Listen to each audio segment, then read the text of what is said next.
얘가 이 본문을 보면 우리가 너무나 잘 아는 이 다메섹 도상의 그 사건입니다. 그 사도 바울이 어떻게 사도 바울이 되었는가? 사도 바울이 되기 전에 그는 사울이었습니다. 사울이었는데 이 다메섹 도상에서 왜 다메섹으로 가고 있었는가? 여기에 나와 있는 것처럼 그 도를 따르는 크리스천들을 잡아서 남녀를 막론하고 결박하고 예루살렘을 잡아오려고, 그래서 공회원을 세워서 재판해서 감옥에 집어넣고 죽이고 한 이런 일을 하려고 이제 교회를 완전히 무너뜨리려고 가는 것이었습니다. 그런데 그때 바로 예수님을 만났다는 것입니다. 그러니까 이 모습을 보면은 이처럼 이 유대교를 이렇게 열심히 섬겼던 이 사울이 이 바울이 되는 이 모습을 통해서 우리가 알 수 있는 것은 뭐냐면, 구원이라는 것은 전적으로 하나님이 하시는 것이다. 이것을 우리가 볼 수 있는 것입니다. 왜냐하면 이것이 바로 기독교와 모든 다른 종교와 다른 점입니다. 모든 다른 종교는 인간이 자기의 죄를 해결해야 됩니다. 내가 내 죄를 어떻게 하면 고행을 해서 그것에 대한 대가를 내가 받고, 또한 선행을 통해서 그것을 이렇게 말소하는, 캔슬시키는 그러한 일을 해야 내가 구원을 얻는다. 이렇게 가르칩니다. 그러나 사울이 바울이 되는 모습을 보면요, 이 교리가 완전히 산상조각이 나는 것입니다. 왜냐하면 지금 사울은 이 그리스도인을 지금 사울은 선한 일을 하러 가는 것이 아니었습니다. 누구 도우러 가는 것이 아니었습니다. 교회를 무너뜨리고 기독교인들을 잡아 죽이러 가는 그러한 길이었습니다. 그러니까 이러한 모습에서 이렇게 사울이 이렇게 악한 일을 저지르는 그러한 일을 하고 있는, 그러한 일을 하려고 가고 있는 도중에 이때 예수님께서 나타나신 거예요. 그렇죠? 여러분, 이것보다 더 일방적인 것은 없습니다. 하나님은 이렇게 선행을 하는 사람에게만 나타나는 것이 아니라 하나님의 원수 같은 그러한 자에게도 이렇게 일방적으로 나타나서 그를 택하시고 그를 사랑하시고 놀랍게 변화시켜서 그의 종을 종으로 만드시는, 종으로 사용하시는 그러한 분이 우리 하나님이신 줄 믿으시기 바랍니다. 또 복음은 사람을 변화시키는 능력이 있습니다. 우리 인간은 서로 영향을 줍니다. 누구에게나. 그렇죠? 서로 영향을 주고받고 하는 그것이 우리의 모습이죠. 우리는 늘 변화를 받고 있습니다. 감동을 주고 우리의 생각도 바꾸게 하고, 어떤 참 위대한 사람을 만나면 우리의 또 생각도 바뀌고 행동도 바뀔 수도 있습니다. 영화 한 편을 보더라도 그것을 보고 우리가 생각과 우리 행동이 바뀔 수도 있습니다. 책 한 권 읽고 우리가 생각과 우리의 그 행동이 바뀔 수도 있습니다. 그러나 여러분, 예수 믿고 구원받고 우리 복음을 통해서 우리가 구원받은 사람들은 이러한 식의 바뀜이 아닙니다. 이러한 식의 변화가 아닙니다. 완전히 내부적으로부터 inside out, 완전히 깊은 곳에서부터 그 파운데이션부터 완전히 새롭게 되는 그러한 변화를 말하고 있는 것입니다. 근본적으로 완전히 그 사람을 뒤집어 놓는 것입니다. 그래서 근본적인 그 사상과 인격이 완전히 뒤엎어지는 이런 것을 말하고 있는 것입니다. 그러니까 어느 방향으로 가고 있다가 180도로 완전히 돌아서 반대 방향으로 가고 있는 거예요. 그것을 말하고 있는 거예요. 그런 변화를 말하고 있는 것입니다. 그래서 예수님은 이것을 다시 태어나야 한다, 그렇게 표현하셨습니다. 요한복음 3장에서 니고데모에게 그러셨죠. 넌 다시 태어나야 한다. 거듭나야 한다. 니고데모는 정말 세상적으로는 다 이룬 사람이었습니다. 조금이라도 부족한 게 없는 사람이었습니다. 어느 면을 보나. 그런데 예수님께서 뭐라고 하셨어요? 다 틀렸다. It's no good. 다 헛거다. 네가 세운 것, 네가 이루어놓은 것들, 업적들 다 소용없다. You must be born again. 다시 태어나야 되는 거예요. 완전히 새로 태어나서 다시 시작하라는 것입니다. 그래서 내가 모았던 것, 모든 걸 완전히 다 싹 쓸어버리고 start new, 다시 do over, clean slate로 시작하라는 것입니다. 이건 세계관이 완전히 바뀌는 것을 말하고 있습니다. 장님이 눈을 뜨는 것을 말하고 있는 것입니다. 자던 사람이 깨어나는 것이 아니고 죽은 사람이 깨어나는 거예요. 그런 걸 말하고 있는 것입니다. 어떻게 그럴 수 있을까요? 바울을 보세요. 그는 사울이었을 때 자기의 업적과 배경을 아주 자랑스럽게 여겼던 사람 중에 하나였습니다. 그렇죠? 우리가 잘 알다시피 빌립보서 3장에 보면 그가 얼마나 자기 자신에 대한 그러한 자부심과 자만심을 가지고 있는지 우리가 알 수 있습니다. 거기 보면 5절에 이렇게 나와 있습니다. 내가 8일 만에 할례를 받고 이스라엘의 족속이요 베냐민의 지파요 히브리인 중에 히브리인이요 율법으로는 바리새인이요 열심으로는 교회를 핍박하고 율법의 의로는 흠이 없는 자로라 그랬습니다. 이렇게 사울은 자기는 이렇게 세상적으로 손색이 전혀 없는 그런 사람이었다. 내 배경적으로는 봐. 내 족보도 그렇고 그 잘난 그 이스라엘 중에 이스라엘 사람 그리고 베냐민 지파였고 그리고 그 율법으로는 바리새인 사내들인 공회원이고 그리고 가말리엘이라는 그 위대한 그 선생 아래서 훈련받은 오늘 같으면요 뭐 이거보다 더 좋은 레주메는 없습니다. 이거보다 더 좋은 이력서는 없어요. 배경도 너무 좋고 교육도 너무너무 잘 받았죠. 잘났죠. 이런 크레덴셜은 없습니다. 그러면서 최고의 지위를 지니면서 남부러울 꼴 없는 그런 삶을 살았던 사람입니다. 그런데 그 다음에 뭐라고 그랬냐면 그러나 무엇이든지 내게 유익하던 것을 내가 그리스도를 위하여 다 해로 여길 뿐더러 또한 모든 것을 해로 여김은 내 주 그리스도 예수를 아는 지식이 가장 고상함을 인함이라. 내가 그를 위하여 모든 것을 잃어버리고 배설물로 여김은 그리스도를 얻고 그 안에서 발견되려 함이 내가 가진 의는 율법에서 난 것이 아니요 오직 그리스도를 믿음으로 말미암은 것이니 곧 믿음으로 하나님께서 난 의라 그랬습니다. 이 세상적으로 말하면 정말 어디를 내놔도 손색이 없는 그러한 레주메였습니다. 그러나 이것을 다 뭐라고 어떻게 여겼다고요? 배설물로 여겼다고 그랬습니다. 배설. 아무런 도움이 없는 쓸모없는 갖다 버릴 수밖에 없는 왜? 어디에다 비교하니까? 예수 그리스도의 의에 비교하니까 예수 그리스도를 아는 그 지식에 그것과 비교하니까 완전히 이건 배설물밖에 안 된다는 것입니다. 이것이 바울의 놀라운 레디컬한 변화였다는 것입니다. 그렇다면 우리 구원에 꼭 있어야 할 공통적인 요소가 무엇인가?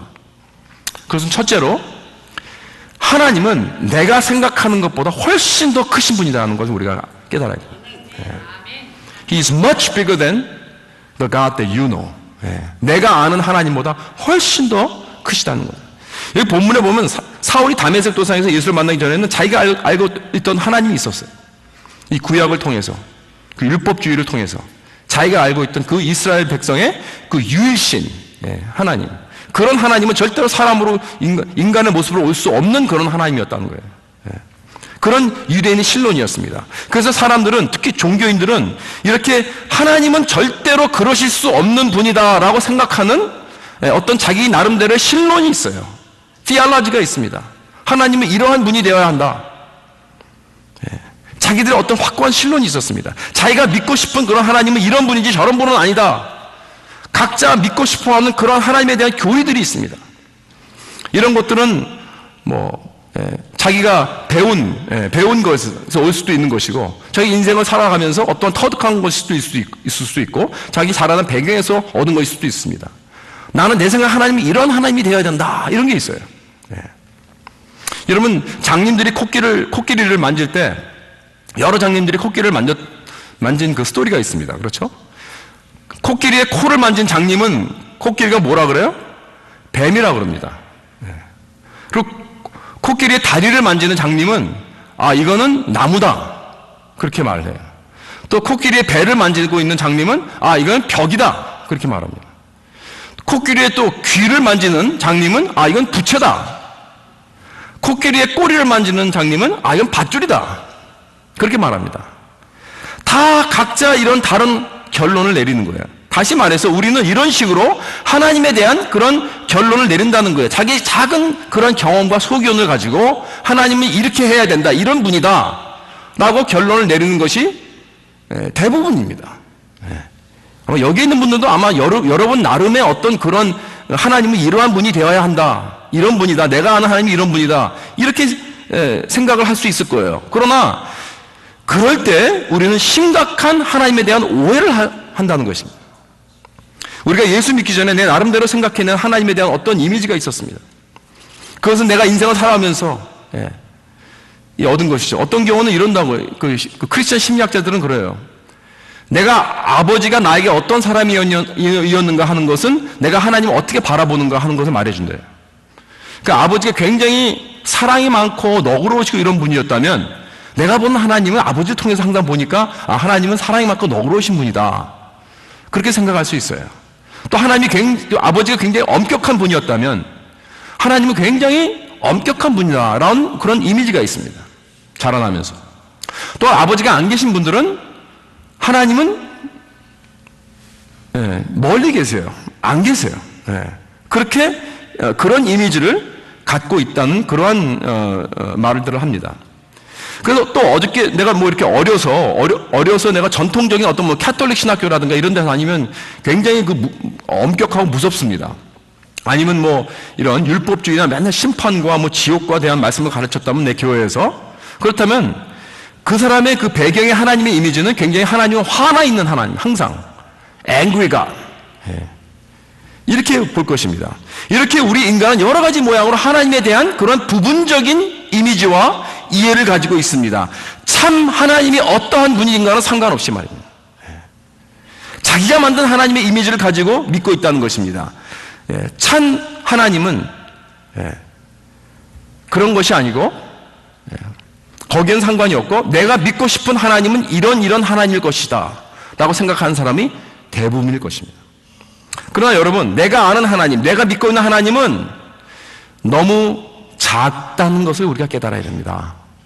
그 J.B. 필립스라는 옛날에 유명한 그 성경 언어학자가 있었는데 그분이 쓴 책이 있었어요. 타이틀이 뭐냐면 Your God is too small. 내가 믿고 있는 하나님은 너무 작다는 거예요. 그렇습니다. 여러분, 우리 하나님은 우리 생각보다 크신 하나님이십니다. 믿습니까? 요한일서 3장에 이런 말씀이 있습니다. 우리 마음이 혹 우리를 책망할 일이 있거든 하물며 우리 마음보다 크시고 모든 것을 아시는 하나님일까 보냐. 그렇습니다. 하나님은 우리 생각보다 크신 것뿐 아니라 우리 마음보다 크신 하나님이십니다. 내가 내 마음을 책망하면서 난 하나님의 용서를 받을 만한 가치가 없어. 나 같은 자도 하나님의 사랑을 받을 수 있을까? 라고 묻는다면 하나님께서 뭐라고 그러시겠습니까? 그래? Try me. 그럴 것입니다. 하나님은 우리 마음보다 크시다고 했습니다. 하나님은 절대로 우리들의 마음에서 만든 그러한 하나님이 아닙니다. 하나님은 우리들의 머리로서 만든 그러한 하나님이 아닙니다. 그런 하나님은 너무 작습니다. 그래서 우린 정말 하나님을 몰라도 한참 몰라요. 난 정말 하나님은 모른다. 이걸 인정해야 됩니다. 여러분, 하나님을 깊이 알고 싶으시면 먼저 이걸 인정해야 됩니다. 난 정말 하나님은 모른다. 내가 아는 하나님은 너무나 작다. 이걸 먼저 인정하고 들어가야 내가 하나님을 깊이 알 수 있는 것입니다. 그렇습니다. 여기서부터 시작되는 것입니다. 여러분, 우리 마음이나 생각이나 경험에서 만들어 온 그런 하나님을 결국 나를 충족시켜 줄 수 없습니다. 나의 필요를 채워줄 수 없습니다. 왜냐하면 그건 성경적인 하나님이 아니기 때문에 그렇습니다. 그렇다면 우리가 구원을 받으려면 우선 내가 만든 하나님의 그 이미지를 버리고 참 하나님을 믿어야 합니다. 그리고 참 하나님을 영접하고 받아들여야 됩니다. 그러기 전에는 난 아직 하나님을 만난 것이 아닙니다. 내가 원하는 하나님, 내가 바라는 하나님, 내가 만들어 놓은 하나님, 그 하나님 버리십시오. 그건 우상입니다. 그건 참 하나님이 아닙니다. 그건 그저 나의 상상입니다. 판타스입니다. 그럼 어떤 사람은 그렇게 얘기를 하죠. 하나님이 사랑이신데 왜 이렇게 세상에는 이렇게 악한 일들이 많이 일어나나요? 이런 질문을 합니다. 내가 아는 하나님은 그런 하나님이 아닌데 왜 선하신 하나님이 왜 이렇게 이런 것들을 다 허락하시나요? 이렇게 악한 일들을 허락하시나요? 전쟁을 허락하시나요? 이런 지옥 같은 그런 이 세상을 허락하시나요? 어떤 사람은 왜 하나님이 사랑이라면서 왜 지옥이 있나요? 그렇게 묻습니다. 여러분, 이 다 뭐예요? 사람들이 생각하는 하나님이기 때문에 그래요. 사람들이 생각하기 때문에. 뭐 이런 얘기도 하죠. Why do bad things happen to good people? 그렇잖아요. 이 세상에 비웃고 악한 일 왜 하나님을 막지 않으십니까? 왜냐하면 그것이 인간이 만든 하나님이기 때문에 그렇게 생각하는 것입니다. 성경에도 그런 말씀이 많이 있죠. 성경에도 우리가 이해하지 못하는 그런 말씀들이 있습니다. 그런 일들이 있습니다. 우리가 받아들이기 힘든 그런 말씀들도 있습니다. 그래서 사람들은 그럽니다. 그런 거는 내가 믿지 못하겠다. 받아들이지 못하겠다. 내가 이것은 내가 받아들이는데 저런 것들은 정말 내가 이해하기도 힘들고 그냥 받아들이지 않겠다. 이렇게 말하는 사람들이 있습니다. 그거 왜 그래요? 그건 참된 하나님이 아닙니다. 참된 성경적 하나님이 아닙니다. 내가 만든 하나님이지. 여러분 꼭 기억하시기 바랍니다. 참된 성경의 하나님은 내가 받아들이지 못하는 것도 말씀해 주시는 하나님이십니다. 내가 이해하지 못하는 부분도 알려주십니다. 왜요? 참 하나님이니까.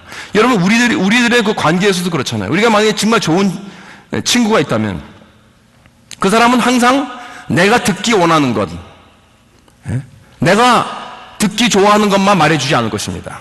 어떨 때는 내가 듣기 싫은 말도 해줘야 될 때가 있습니다. 내가 듣기 원치 않은 그런 말도 해줘야 될 때가 있습니다. 왜요?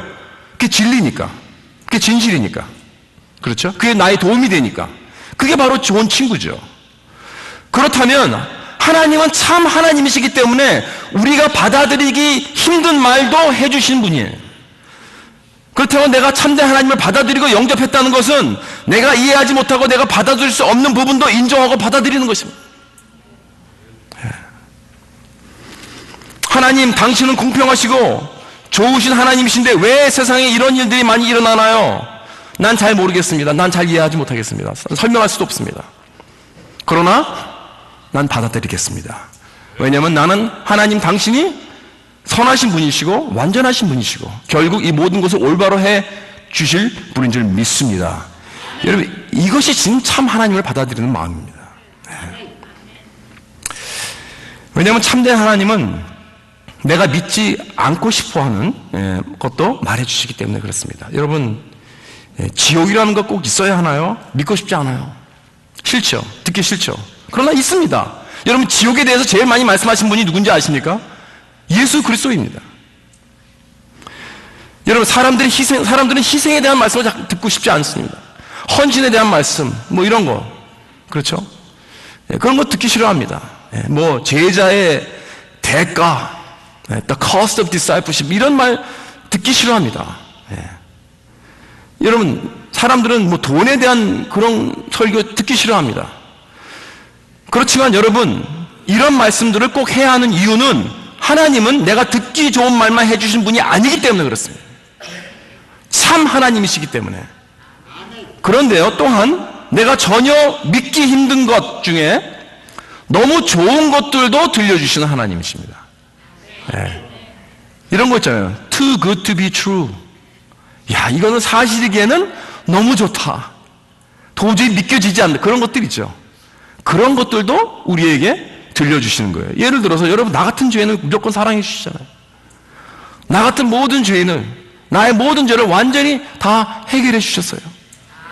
내가 노력하고 내가 열심히 일해야 내가 구원받는 거 아니에요.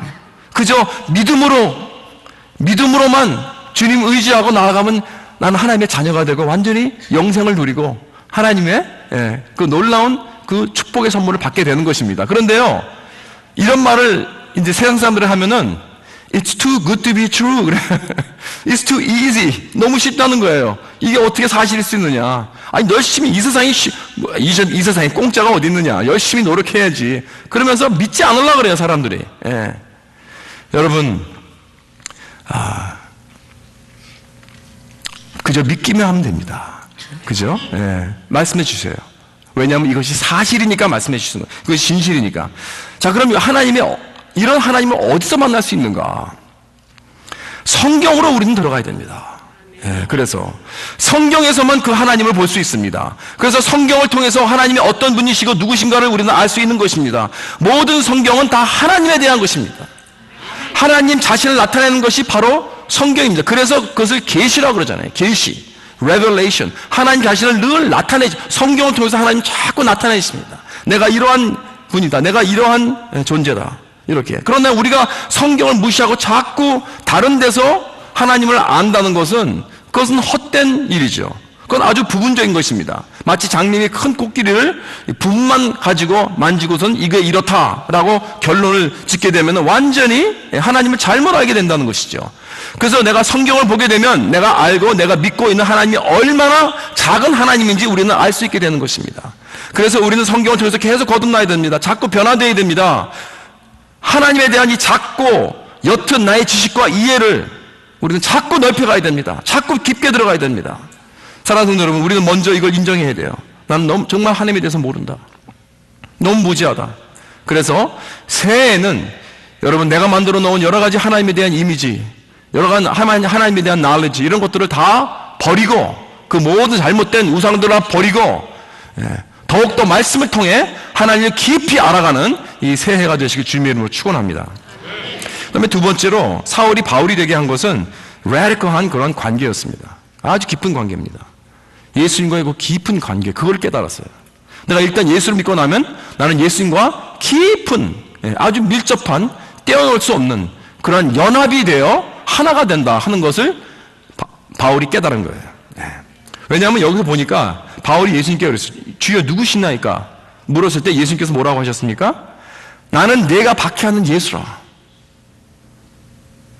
이게 굉장히 심오한 이 답입니다. 심오한 진리입니다. 아니, 내가 예수님을 박해했다고요? 제가 언제 예수님을 박해했습니까? 나는 저 크리스천 사람들을 박해했습니다. 저 교회를 박해했습니다. 아니, 예수님 내가 박해한 적이 언제 있었습니까? 그렇죠? 왜 예수님은, 왜 너는 사울아, 너는 왜 내 사람들을 박해하느냐라고 그러지 않고 왜 나를 박해하느냐 그렇게 말씀하셨나요? 사울에게 특별하게 확실히 깨닫게 해주실 이 진리가 여기 있기 때문에 그렇습니다. 이 진리를 깨달은 사울은 결국 바울이 된 것입니다. 여기서 이 진리가 바로 바울의 모든 삶을 놀랍게 바꿔놓고 그 다음부터는 이 진리 위에, 이 파운데이션 위에, 이 교리 위에 그의 모든 생각과 관념과 세상관과 철학과 사상이 완전히 바꿔졌습니다. 여러분, 첫째로 여기 보면 예수님이 아주 완전하게 밀접하게 그리고 radical하게 그 백성과 하나가 연합하여 하나가 되었다는 그런 말씀을 해주시는 거예요. 네가 박해하는 그 사람들은 나다, 바로 그렇게 말씀하시면서, 그렇죠? 그의 백성인 크리스천, 우리 크리스천과의 예수님과의 관계는 너무 이 깊은 연합의 관계이기 때문에 그들에게 있는 모든 일은 바로 예수님께 있는 일이나 마찬가지라는 거예요. 내가 주 안에서 형제자매를 내가 멸시하고 헐뜯고 그에게 공격을 하게 되면 난 예수님을 공격하는 것입니다. 이거 깨달아야 됩니다, 여러분. 그 사람을 가해하면, 그 사람을 미워하면 난 예수님을 미워한다는 거예요. 왜? 우리 크리스천은 예수님과 하나이니까. 그래서 예수님에게 있는 것도 다 우리에게 있는 거예요. 나는 그 안에 있고 그는 내 안에 있고, 우리는 하나입니다. 이것이 바울의 신학과 관념이 처음부터 잡아준 것입니다. 왜냐하면 예수를 만나고 나서 처음 들은 말이 바로 이거기 때문에, 예수님의 처음 들은 말이 바로 이거예요. 그와 난 하나다, 이거예요. 그 후로부터 바울이 쓴 글들은 이 관점에서 쓴 것입니다. 예를 들어서 로마서 6장 8절에 보면 바울이 그랬습니다. 만일 우리가 그리스도와 함께 죽었으면 또한 그와 함께 살 줄을 아노니. 더 놀라운 것은요, 에베소 2장 5절 6절에 보면 이런 말씀이 있습니다. 허물로 죽은 우리를 그리스도와 함께 살리셨고 또 함께 일으키사 그리스도 예수 안에서 함께 하늘에 앉히시니, 그랬습니다. 와, 여러분 상상해 보세요. 우리를요, 함께 죽은 우리들을 그리고 함께 살리셨고 또 함께 일으키셔서 저 천국에서 우리 주 예수 그리스도와 함께 앉는다는 거예요. 이거 여러분 상상할 수 있겠습니까? This is amazing. 여러분, 이건 앞으로 장차 일어날 것을 말하고 있습니다. 사랑하는 성도 여러분, 우리가 크리스천이 되고 난 후에는 주님과 연합하여 하나가 되어서 예수님이 우리의 죄를 위해서 죽으신 것은 이제 우리가 그를 믿고 난 후에는 내가 모든 죄의 형벌을 이미 다 해결한 거나 마찬가지입니다. 그렇게 되었다는 거예요. 그리고 나서 예수님께서 부활하셔서 저 하늘 영광에 앉으시면 나도 그 자리에 앉히신다는 이 놀라운 말씀입니다. 이게 무슨 뜻인가? 하나님이 예수님이 이루신 모든 업적을 마치 내가 이룬 것처럼 여긴다는 거예요. 예수를 믿고 나면 그렇게 된다는 것입니다. 하나님 아버지가 그 독생자 예수 그리스도를 사랑하신 것 같이 나도 하나님께서 나를 그렇게 사랑하신다는 것입니다. 그리고 예수 그리스도에게 모든 명예와 영광과 상을 주시는 것 같이 나에게도 이러한 놀라운 상을 주신다는 말씀입니다. 이게 어떻게 가능합니까? 바로 우리가 그리스도와 함께 연합이 되었기 때문에 그렇습니다. 네. 제가 전해드린 말씀 있었죠. 우리 와이프는 단돈 1불도 집에 가지고 오지 않습니다. 제가 다 가지고 온 돈이에요. 그런데 우리는 조인트 어카운트가 있어요. 그래서 우리 와이프가 나보고 뭘 사준대요. 그러면서 자꾸 헷갈리는 거예요. 가만히 있어봐. 누가 누굴 사준다고? 그냥 사준대요. 예. 그런데 내가 사실 별로 바들되지 않는 게 왜냐면 그래봤자 얼마 되지 않으니까. 예. 별로 이렇게 바들되지 않아요. 근데 만약에 그 통장에 내가 $100 million 있다고 생각해 봅시다. 그때부터는 좋은 어카운트 안 합니다. 저. 예. 따로 하죠. 따로. 예, 따로. 예. 그래서들 이렇게 따로 어카운트를 갖고 있는 그런 부부들이 있더라고요. 그거 다 돈 많은 사람들이 내가 보니까. 혹시 여기 따로 어카운트 갖고 계신 분이 있습니까? 예. 여러분, 그런데요, 그리스도와 내가 연합하여 하나가 되었다는 것은 우리는 co-heir이라고 해서 co-heir. 그와 함께 상속자가 된다는 거예요. 네. 로마서 8장 17절에 자녀이면 또한 후사, 곧 하나님의 후사요 그리스도와 함께한 후사니 그랬습니다. We are co-heir with Christ 그랬어요. 그러니까 무엇이든지 예수 그리스도의 것이면 다 내 것이 되는 것입니다. 마치 그 $100 million 통장이 그리스도와 나와 조인트 어카운트가 된 거나 마찬가지예요. 여러분, 이렇게 구원은 내가 노력해서 얻는 것이 아니라 아무 값 없이 믿음으로 거저 받는 것입니다. 내 이름이 그냥 새겨지는 거예요. 믿습니까? 그런데 수많은 사람들은 하나님에게 받아지기 위해서 열심히 노력합니다. 하나님 날 받아주세요 하고는 열심히 자기 삶을 깨끗이 하려고 노력하고요. 열심히 교회 다니고요. 열심히 연보하고 열심히 봉사하고요. 왜? 그래야 하나님이 날 받아주시고 축복해 주시려고 생각하니까. 여러분, 이건 뭐예요? 이거는 기독교가 아닙니다. 이건 복음이 아니에요. 이건 종교입니다. 예. 종교는 내가 어떻게 해서 노력해서 내가 하나님에게 잘하면은 하나님께서 나를 받아주시겠지. 예. 이게 율법주의죠. 그렇죠? 이렇게 해서는 우리는 단 한 발자국도 하나님 앞에 나아갈 수 없습니다. 예. 절대로 안 되는 거예요. 오직 어떻게 하면 됩니까? 우리는 그리스도와 연합해야 돼요. 예. 연합하면 되는 거예요. 그래서 조인트 어카운트로 코에어가 되는 것입니다. 어떻게? 내가 그분을 구주로 믿으면 되는 것입니다. 예. 믿음밖에 없습니다. 할렐루야. 예. 그럴 때 그에게 임한 모든 현실은 모두 나의 현실이 된다는 거예요. 예. 바로 그것이 날 변화시키고 날 거듭나게 하고 날 새롭게 한다는 것인지 믿으시기 바랍니다. 네. 여러분, 이것이 만약에 사실이라면, 이게 만약에 사실이라면, if this is true, 우리가 믿음으로 말미암아 그리스도와 연합이 되어 코에어이 되었다면 우리는 절대로 가난하지 않습니다. 내 통장에 얼마가 있든지 상관없어요. 우리는 절대로 가난한 자들이 아닙니다. 여러분, 그러니까 고개 들고 살 수 있습니다. 여러분, 제발 여러분 그리스도와 조인트 어카운팅 자답게 사십시오. 예, 할렐루야. 예, 제 와이프 같이 말이에요. 예, 당당하게 내가 사줄게. 쥐뿔도 없으면 내가 사줄게. 그렇게 하세요. 여러분, 세상 사람들은 어떤 사람 만나도 여러분 꿀리지 마십시오. 예? 우리는 왕중왕의 자녀입니다. 비겁하게 행동하지 마십시다.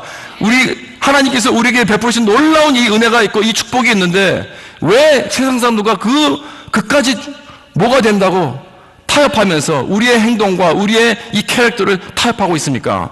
여러분, 세상 사람들이 여러분 날 알아주지 않습니까? 인정해 주지 않습니까? 내가 어디 가서 거절당합니까? 내가 어떤 사람들의 영광에서 빠졌습니까? So what? So what? Who cares? 여러분, 하나님이 이미 내 이름을 생명책에 새겨주셨습니다. 뿐만 아니라 예수 그리스도가 그 마음에 여러분과 제 이름을 새겨주셨다고 그랬어요. 여러분, 이거 아십니까?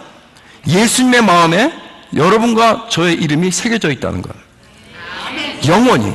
여러분, 구약에 보면 대제사장이 성전에 올라갈 때 그 에봇과 그리고 이 흉패를 메고 올라가는데 그 흉패에 12개 보석이 박혀 있습니다. 12개 보석이. 아름다운 보석이 박혀 있어요. 거기 이름에 12지파의 이름이 새겨져 있습니다. 여러분, 히브리서에서는 예수 그리스도가 우리의 대제사장이라고 합니다.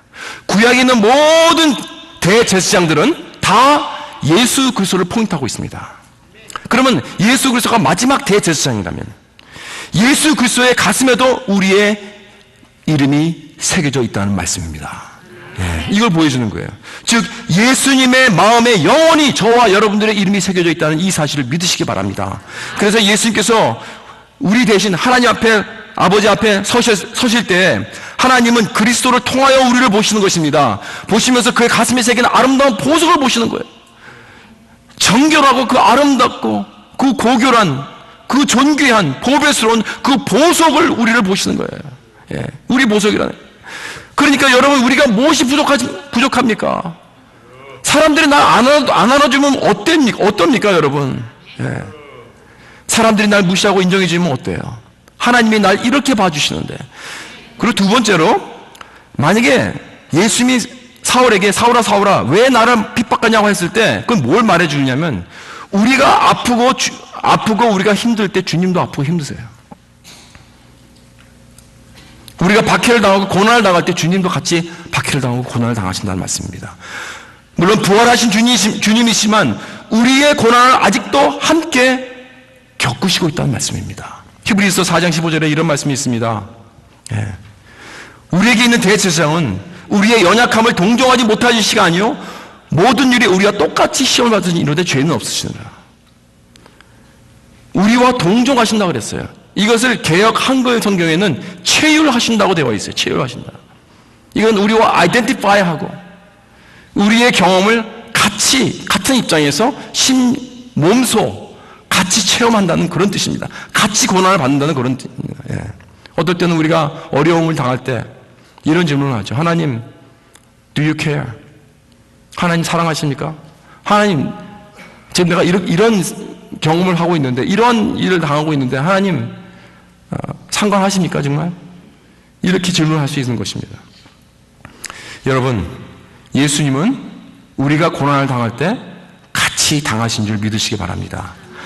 여러분, 우리 하나님은 오직 우리 하나님만이 아들을 잃어버린 그 고통을 아십니다. 오직 우리 하나님만이 고통과 핍박과 온갖 고난을 받으시고 버림을 받으신 하나님이십니다. 오직 기독교만이 버림당하고 배신당하고 결국 십자가에 매달리면서 하늘을 우러러서 Why God? 하나님 왜 나를 버리셨나이까? 라고 말씀하시는 하나님이 기독교의 하나님입니다. 하나님이 나를 돌보시지 않는다고요? 상관하지 않는다고요? 지금 저 천국에서도 우리가 아프면 같이 아프신 분이 우리 주 예수 그리스도인 줄 여러분 믿으시기 바랍니다. 내가 핍박받고 억울하고 당하고 속상하고 버림받고 그럴 때 같이 나와 함께 눈물을 흘리시는 분이 바로 우리 주 예수 그리스도입니다. 물론 이 죄 많은 세상에는 고통이 다 있습니다. 억울한 일이 있을 것입니다. 그러나 우린 소망이 있습니다. 왜냐하면 나와 함께 체휼하시는 주님은 다름 아닌 부활하신 주님이시기 때문에 그렇습니다. 여러분, 그렇기 때문에 우리도 부활의 소망이 있어요. 부활하는 그날에는 이 모든 이 세상의 고통, 이것은 우리는 기억도 안 할 것입니다. 이 아빌라의 그 수녀 테레사가 그랬습니다. 우리가 부활하여 주님의 품에 안기는 그날, 이 땅의 가장 큰 고난은 마치 허술하고 불편한 호텔에서 하룻밤을 묵는 것과 같을 것이다. 이렇게 말했습니다. 이 부활의 소망을 소유하며 사울이 바울이 된 것 같이 계속 변화받아 개혁하고 거듭나고 자라나서 이 세상에서 정말 하나님의 자녀, 조인트 어카운트를 가진 하나님의 자녀답게 우리 예수 그리스도의 이 코에어답게 승리하며 사는 이 2017년도가 되시길 2018년도가 되시길 주님의 이름으로 축원합니다. 다 같이 기도하시겠습니다.